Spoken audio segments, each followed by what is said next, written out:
Thank you very much, Mr Speaker.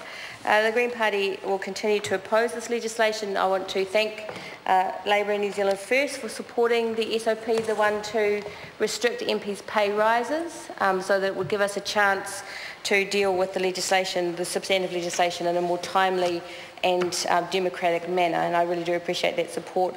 I also understand how difficult it is to have to deal with SOPs so at such short notice for parties, and so thank you for your consideration.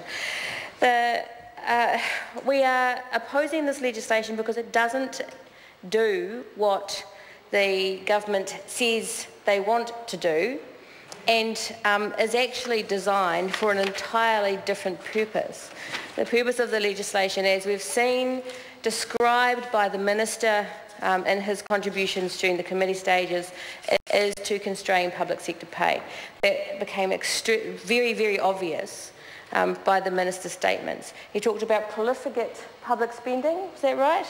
There was comments from national parties about union thugs. I think both of those comments, in just such a short debate on what should otherwise have been quite a tight conversation about MPs' pay increases, just goes to show that there is no intention by National to constrain MPs' pay.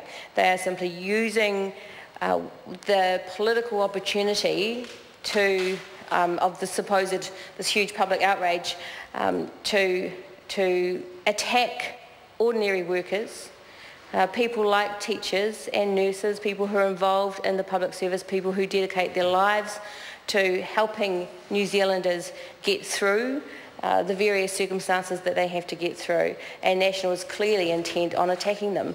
It follows on from other legislation that National has put forward that has taken out the tea breaks, for example, for New Zealand workers, that has continued the plan of National since they took government to erode the conditions of workers in the private sector and increasingly in the public sector. And this legislation is being used to do exactly that.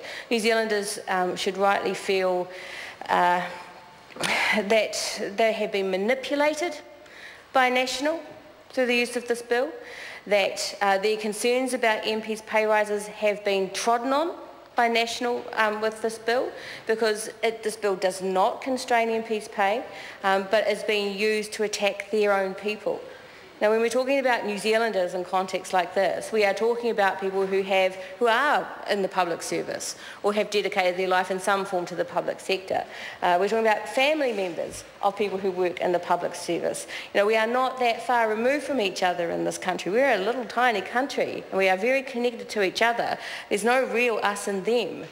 And so when government uses legislation and manipulates public concern, legitimate public concern, for a nefarious political purpose that is keeping pay low for workers, every MP in this House should be seriously concerned and prepared to tell the New Zealand public what is being done to them by this government.